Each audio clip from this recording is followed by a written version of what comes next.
People, you know what's happening. It is the drop. It is 12:30. We're at Cactus Music World headquarters. I'm Ruben Dominguez. This is Quinn Bishop, and he has the list. Got a list. We got a big list. So let's go. Let's go. Tearing right into it.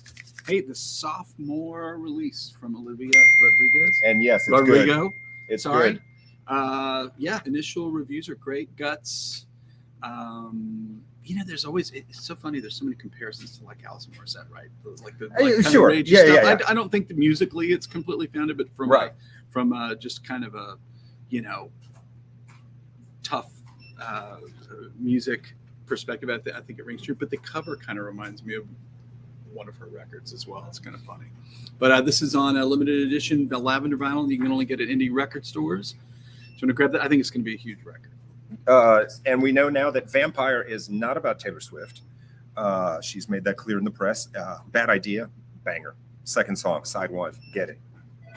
You heard it here first. Guts. Or second. Or Guts, third. baby. Guts. You heard it anyway. Yeah. Okay. Guts, now this name's going to be new for some folks out here, but the new Tyler Childers record. This is Rustin in the Rain. This record's going to be huge. If you're not familiar with this guy, you're going to be soon. This is one of the artists that really connected with fans during the pandemic and coming out of the pandemic. Prior to the pandemic, he was playing like 300, 400 seater clubs. Coming out of the pandemic, he's playing like, giant venues like 12,000 seaters. Yeah. Stuff like that. He sold out 713 in like 10 minutes. But this record, people are waiting. The single's great. It's going to be a big record. It's kind of hard to tell because his last record was a little softer sales-wise because it was a 3 LP set. And so I think it was streamed way more than it sold. This thing is going to be out of the gate. It's just going to be huge. Great voice. Great voice. Does a lot of that kind of storytelling, obviously being from Appalachia. Sure. Appalachia. I don't know. But, it's kind of got that real, I don't know. It's not Americana. It's country, but there's just a little something in his. And guys, people that love country music that are big music fans for years have been saying, when are young guys going to start making great, genuine, traditional country music? Like Waylon Jennings. Yeah. Well, it is happening right now. Check it out. Yeah. Indie exclusive green colored vinyl, folks. Get you some of that. All right, and he's back. He's been scaring people since 1968. There's a brand new Alice Cooper record. This one's called Road. Reunites him with his great producer Bob Ezrin, which was, he did Welcome to My Nightmare. He also produced The Wall. Ezrin was on all the Kiss albums. He was, right? yeah, he did that. I'm going to say this for Alice: of all the people of his generation that still make records, his records are still solid, worth a listen. Man, he's got the goods. Wayne Kramer co-wrote it from the MC5 co-wrote a bunch of songs on here. That doesn't suck. It is really a strong record and better than you would even expect it to be. Second song, Welcome to the Show. Good song, good rock song. It always has great members. Always has great band members. Ryan Roxy, Nina Strauss on guitar. Mm-hmm. You're absolutely right. It's a rock record and it sounds like Alice Cooper. Sounds exactly like Alice Cooper. Okay, this is a fun one with Houston connection here. Our next one. Yep. This is we got Fat Tony and Taydex, which you need to know. Fat Tony from Houston, Texas, hip hop fella, former Cactus employee, and all around great guy. Started making records just prior to the pandemic with Taydex, who's an LA producer, the last album, Wake Up, came out just prior to the pandemic. It was really this kind of weird and cool record that connected with a bunch of people. And it's funny how this is the next record. I will make a baby in this damn economy. He wants you to know. He wants you to know it. There's like this defiance to there's like this serious like charging out of the pandemic, like really great vibe to it. Love Fat Tony. Go see him live if he comes to town. The cover on this, the cover art's great. It's and really we good. have autographed. Inserts for right there. Yeah. So check that out. Support this guy. He's fantastic. We love him. The Neon Moon thing they did, the George Strait thing, is so good. It's like you're into the song for 2 minutes until you hear Fat Tony. It's amazing. He is really funny. I bet he is, man. I bet he is. Okay, next up, Rhiannon Giddens. You're the One is her new album. This is her 5th album and her first with a full band in like 6 years. What you need to know about her, she's with the Carolina Chocolate Drops. Really, if you've never heard that, please stop what you're doing. You will not be sorry. So I didn't realize she was one of the members. She's kind of, she's like a very much I consider her music to be very academic. It's very early American string band, technically kind of a folk artist. This is a soul record. It's really, yeah, okay. think, and it's kind of fun and upbeat. I always think it's interesting when artists whose body of work is very serious in nature kind of cuts loose and makes kind of a fun record. Her voice is fantastic. I think that this is going to help her connect with a whole bunch of the new fans, and she's terrific. Check it out. Go get This that is one, this is for a really sure. fun record. It's on milky clear vinyl. I'm not making that up. And we got another. This one's on brown premium wax. Another indie store exclusive. Some of our viewers might not be familiar with Gregory Alan Isakov. What you need to know about him is he's been making records on his own the last 15 years or so. Don't know anything about him. He's great. He's from Colorado, singer-songwriter guy, kind of moody, very much like cut from, it's like a Van Morrison kind of thing. This record is fantastic. His last record was kind of a big production record. This is stripped down. Is it just him? Is there a band? This record is just him. Okay. Voice with just very stripped down Production voice and guitar with just a little bit simple. of a little bit extra. Cool. His 2018 album, Evening Machines, was terrific and was nominated for a Grammy. So this one should do really, really well. Appaloosa Bones. I'm often asked from people like, "Hey, who's somebody that I don't know about that I should check out?" This is the one. There you go. Check it out. Check it out. Next up, Tash Sultana, the sugary piece. She has signed with Sony Music, and if you're not familiar with her, I mean, she's a multi-platinum artist in Australia.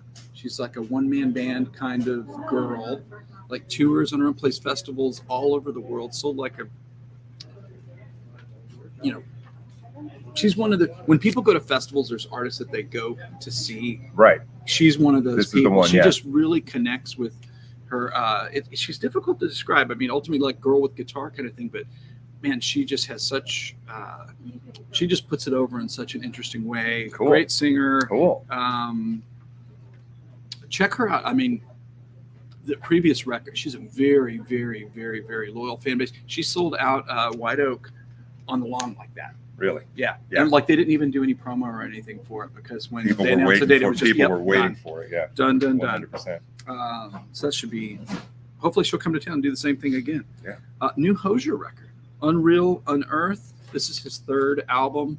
Moody singer-songwriter. Everybody knows the "Take Me to Church" song that you can't escape. You still hear it licensed for commercials and TV or whatever. You just asked it to come back into the universe. I know, totally. Just by mentioning the words. Predominantly female artists, I think, because he's got that kind of a Jim Morrison kind of look. Yep. Yep. Women love him. Listen to it. It's a solid record. Very, again, very kind of moody, groovy, kind of hippie, but not really. Right. I don't know. I think everybody knows who he is at this point. So, but he hasn't waited. He waits long enough between records that I think the next record is anticipated. So, got it. Strong release from him. Right. Now, this is a staff favorite. People ask, what are staff favorites? Oh, yeah. I saw this on the list. Yep. Movements is a staff favorite. Yep. And, they get production help from Will Yip from Turnstile, very closely associated with the Turnstile guys, are on Fearless Records.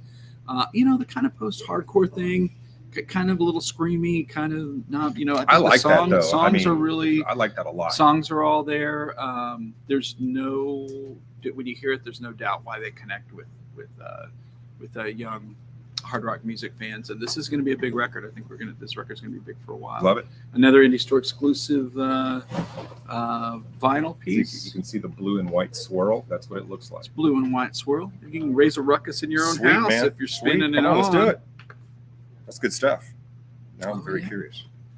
All right. There's a brand new Grace Potter album. Love her Grace last Potter. one. Her last one came out just right before the pandemic, and then this is cool. She I guess she just road tripped. She just drove around all over the place during the pandemic, and these are songs she wrote while she was just traveling. Produced by Eric Valentine. That he's produced Nickel Creek, but he also produced Queens and Stone Age. This is a very soulful record. Some of her records are more straight ahead rock. I mean, she is a fantastic singer, kind of a shouter. I saw her open for the Stones a few years ago, and was, I mean, I know she's great, but I was like, holy crap, she's really great. Plays a flying V. Yeah, I know. Plays a flying V. Never saw her live. But a very soulful record, worth checking out. I'm a fan. Okay, we might have to go wide angle for this because we're about to feature the tallest man on earth. Oh, I was thinking about this morning. Yeah. Tallest man on earth. If you don't know, this is a Swedish artist, Christian. Can we fit it in? Christian Mattsson. I know it's he's the tallest guy, but too late for Edelweiss. Too late for Edelweiss, which the Edelweiss song I didn't know the connection. So he that's his walk-on song. Oh, is it really? Yeah. Oh, that's cool. This is his first ever covers record. He covers Lucinda, covers Hank Sr. Wow. Covers looks like Bon Iver. Good song. Yeah, and he is, very very loyal fan base. Folky, has a very, very unique voice, but a beautiful voice. I mean, he's quietly sold a bunch of records. There was kind of a semi-hit on that first album, right? Yeah, absolutely. You would hear it all the time. Yeah. Yeah, he's cool. He's cool, man. Good listening. There we go. Okay, this is, of all the new releases, this is probably my favorite of all of these. This is the one? New artist on, I mean, he's not a new artist, but this is his Blue Note debut. This is Cautious Clay, Karpeh, and he, super talented producer, multi-instrumentalist. He, on this record, you ready for this? Yeah. He plays flute, tenor sax, soprano sax, bass clarinet, guitar, bass, and synths. Wow. And it's got such a, there's jazz elements to it, but it's also like an early 70s. It's got like a Isaac Hayes, Al Green vibe to it. But then there's this kind of hip-hoppy place. It's terrific. Cool. It's really a fun listen. And I think this is an artist that's really going to punch through, I mean, Blue Note's bankable anyway. Sure. Given their long heritage. History, sure. But, new artists is, I think it's hard to establish a new artist with that label. And I think they've got a guy here that's really going to go far. There you go, man. Are you ready for the reissues part? Yes, of the program? Come on, man. I'm excited about this one. Okay, this is a very, very cool record. Yeah. So this thing came out as a record store day piece probably a decade ago and disappeared quickly. This is Joe Strummer and the Mescaleras. This is live at Acton Town Hall, a live show from November 5th, 2002. Him playing, a bunch of his songs, great tunes for his solo records are really underrated, I always feel like, but you get a mix of Clash tunes as well as his solo songs. But the big deal, this is documentation. This is the last time that he and Mick Jones play. He joins them for the last Robber, set. White Riot, London's Burning, and this is the last time those two guys ever played together because Joe Strummer died a year later, and it's a great performance. Sound quality is a little off in place, but it's so historic. Sure. You gotta hear it. Go listen. If you're listening to it online or whatever, go straight to like those last three songs. Man. Put a smile on your face. It is really, really cool. And as they say now, for something completely different, Lindsey Stirling has reissues. She's so cool, right? Love She's her. like one of such a unique artist. We've had Lindsey on. We've featured some of her stuff before. We have, yeah. So I've already told the story. We booked her one morning to play on the morning show, and they were like, Lindsey Stirling is going to be in. We would do this thing on the Friday. We would have music on Friday mornings, and they said, yeah. Somebody said, well, I booked Lindsey Stirling. This is going to be great. And I'm like, who the hell is Lindsey Stirling? And we used to do it in Studio B, and I walked in, and she was like by herself, facing away from me, facing the curtain, like warming up. She's this big. Yeah, she's a little teeny tiny thing, huge personality, big smile and stuff like that. I introduced her, and she just took off. It was just her and killed it. And she dances while she does it. Like she does this. And it's kind of electronic-y, classical. She's a violinist. Wildly talented. And these are two of her really, really popular records. Haven't been available on vinyl in a long time. Yeah. Available again as limited edition. This one's Cranberry Swirl vinyl. her album Brave Enough. The covers are all great. I mean, don't you think there's like a real kind of Kate Bush thing going on with her from a visual aesthetic? So you're so spot on with that. And you've got Shatter Me on She's Silver like in this and little Black music Vinyl. box. Can you see that? Like you'd open the little music box and the little ballerina would turn. Yeah, man. And if you're not familiar with her, you can listen to it. I go straight to like YouTube and watch videos of her like live performance. It's something totally And different. she gets, unless I'm totally missing it, I think a lot of her work, either existing work has been used in video games, or she's written specifically for video games. Correct. Which, if you get a song on like, like the new Final Fantasy or something, it's going to sell, 20, 30 million copies around the world. And now she's got the leverage too, where she's in demand and she can kind of dictate the terms of it. Yeah. Good for her, man. Yeah, she's super cool. And this is said sometimes about artists that they've carved their own lane. There's nobody like her. Yeah, she was like, I want to be exactly like my idol. No. There's a lot going on. Right. There's a lot going on. Okay, for our last reissue, this is Zach Bryan released a 2022 EP. This guy is just huge right now. He sold out Toyota Center in like no time. Yeah. Again, just like Tyler Childers, one of the really young lions of country. Good. Yeah, exactly music. Right. He's terrific, very genuine, great singer. A lot of his shows are just him and guitar, though I think he does play with a band. But I think that sums it up, man. Look at that crowd. Record's called Summertime Blues. Yep, that's pretty much what he's. It looks almost like kind of one of those old '70s concert photos that you see. It really does. Yeah, I love it. Yeah, it's done really well. Yeah, he's great. It's a great time for country music that you have. I mean, you still have the big arena sing-along country stuff, but then you have these guys that are just kind of wily and wild and there is no better time than right now for some of the young guns to arrive in country. I would agree. Thank God for the kind of country that they've decided to play.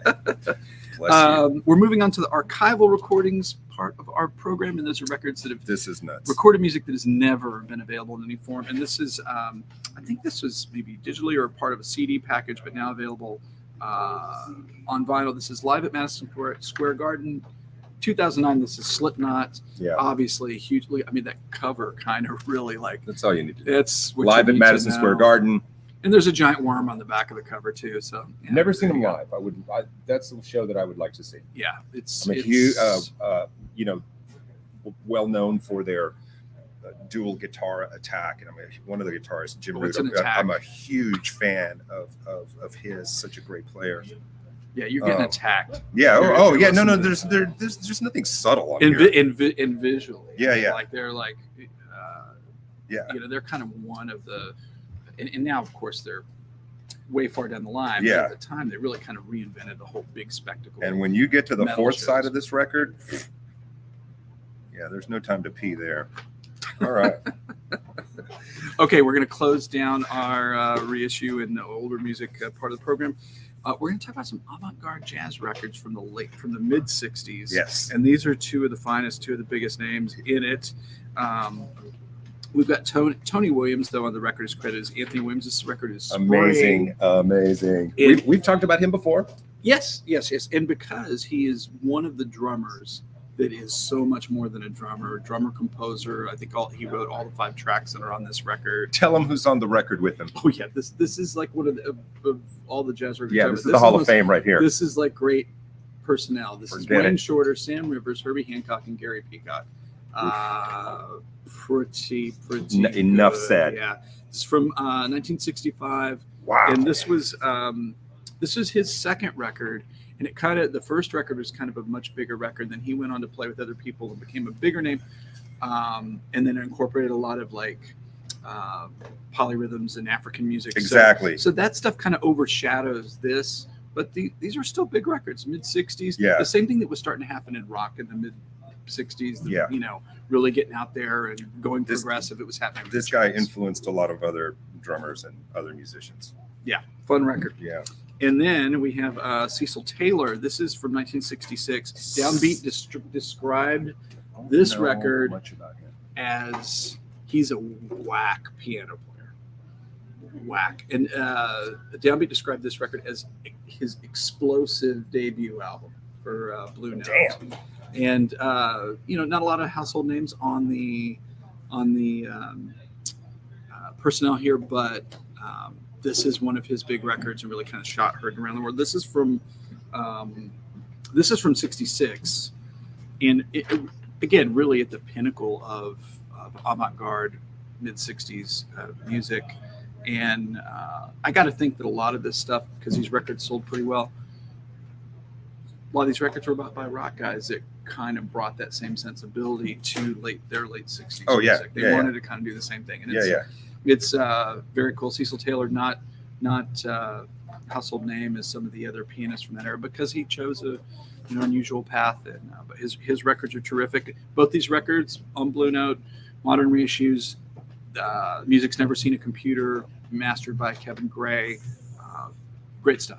That's good stuff. I love that. I love that. And I hear it creaking open. The vinyl vault. It is time for the vinyl vault. Vinyl vault's coming at you. It's Ruben's pick this week. Actually, and I think last week was another best of, right? I think last week our producer cobbled together another best of vinyl vault. Because there's so much quality material.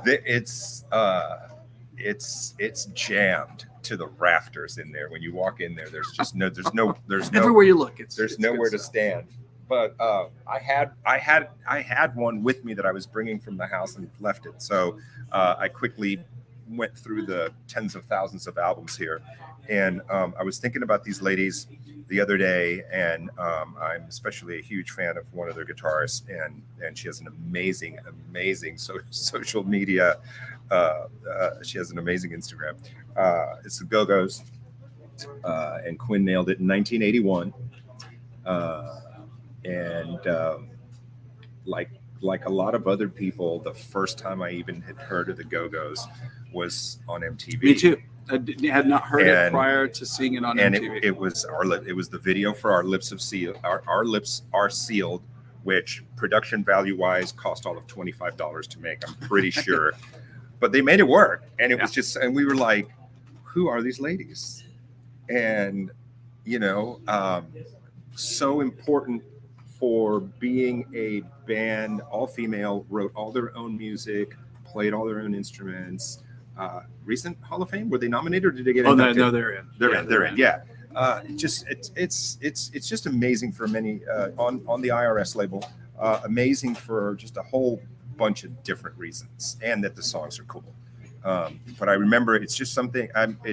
There's some songs that you hear that all of a sudden you just love them for life, and I think definitely Our Lips. And they had two back to back. We Got the Beat. It's like, whoa. We Got the Beat. Yeah, two big songs on this album, and then of course, subsequent albums were okay, and more video stuff from them. And like as you were saying, I didn't see the documentary, but I've heard it's amazing. If you want to drill down into the backstory with this band, I think it's one of the best music docs that I've seen. I really, because it's warts and all. They're not trying to hide anything. No. They're telling you they fought about guys and money and drugs. Yeah, and there were a lot of drugs and over managers. A lot of drugs. And but it's great because it's so many of these music docs. I mean, you really see where bands falter is when they make decisions for the wrong reasons, and that's kind of happened. But we'll keep it with the positive. Was it Charlotte that went off the deep end? Who was like heroin, right? Heroin, Oh my god. Yeah. She was a closet.